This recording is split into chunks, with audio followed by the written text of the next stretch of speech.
শ্বশুর বাড়ির পাশে মেলাতে ঘুরতে এসে মোটরসাইকেল খোয়ালেন এক ব্যক্তি। শ্বশুর বাড়ির সামনে থেকে বাইক নিয়ে চম্পট দিল চোর।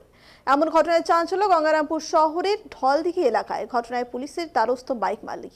জানা গেছে, মালদা জেলার গাজল থানার বাসিন্দা সেলিম মিনাস মেলা উপলক্ষে গত দুদিন আগে গঙ্গারামপুর থানার ঢলদিঘিতে এসেছিলেন শ্বশুর বাড়িতে।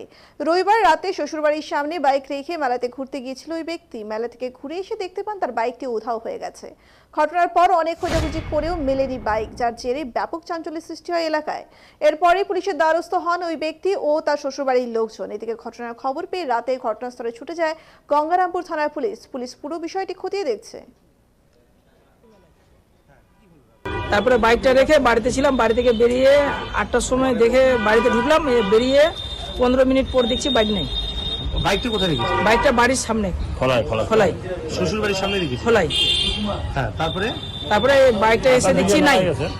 কি গাড়ি ছিল আপনার? Super Splendor. আচ্ছা, মানে শ্বশুর বাড়ির সামনে বাইক রেখে আপনি মেলায় গিয়েছিলেন? হ্যাঁ, মেলায় গেছিলাম।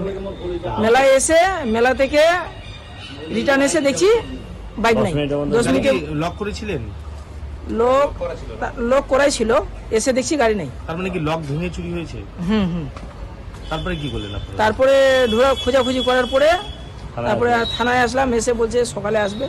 এসে একটা জিডি করে এখান থেকে গেছিল, থানা থেকে লোক গিয়েছিল, গিয়ে দেখে আসলো। কি চাইছেন? বাইকটা ফিরিয়ে পাওয়ার জন্য চেষ্টা করছি।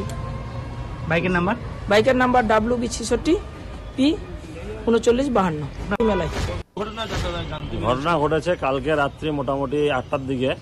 আমার বোন জামাই এসছে বাড়িতে, আমাদের বাড়িতে। গতকাল পরশুদিন এসছে মেলার দিন। কালকে 8টার দিকে ওরা মেলাতে গেছে। সেই সময় আমার বাড়ি বাইক এবং আর সঙ্গে আরও 2-1টা বাইক ছিল। এবার আমাদের বাইকগুলো আছে। ওরা ম্যাক্সিমাম 10 থেকে 15 মিনিট মেলায় ছিল। ঘুরে এসে 8:20 সাড়ে 8টা নাগাদ দেখছে যে ওর গাড়িটা নেই, এই গাড়িগুলো আছে। এবার তখনই সঙ্গে সঙ্গে আমরা চারিদিকে খোঁজাখুঁজি শুরু করে দিলাম। কি মেলা বসেছিল? ঢলদিঘি মেলা। আচ্ছা, ঢলদিঘি মেলা নিচে, মেলা উপর দিকে, নিচে বাড়ির সামনে যে খোলান আছে, খোলানের সামনে গাড়িগুলো রাখা ছিল। তারপরে কি করলেন? ওখান থেকে দেখা দেখি করার পরে আমরা যে ক্যাম্প আছে, ক্যাম্পে গিয়ে জানানো হলো ক্যাম্প আপনারা যত তাড়াতাড়ি সম্ভব আপনারা থানা থেকে একটা মৌখিক বা লিখিত একটা ডায়েরি বা জিডি করে আসুন। আমরা সঙ্গে সঙ্গে যথারীতি আমাদের যে পুরাতন রাস্তাটা আছে, ওদিকে অন্ধকার রাস্তা, ভাবলাম ওদিকে যদি যায় ওদিকে দিয়ে, এবং যে শামপুরের রাস্তা আছে ওদিকে 2-1জন গাড়ি নিয়ে চারিদিকে খোঁজাখুঁজি করলাম। মাঠের দিকে কেউ গেল খুঁজতে। খোঁজাখুঁজি করার পরে আমরা থানায় আসলাম। থানায় এসে থানাতে জানানো হলো, থানা থেকে আমাদের সঙ্গে 4 জনকে পাঠানো হলো। পাঠিয়ে তারাও গিয়ে চারিদিকে দেখলো, ইনকোয়ারি করলো। ওরা ডিটেলস গাড়ির এবং যে ওনার আছে ওনার সব কিছু ডিটেলস নিল।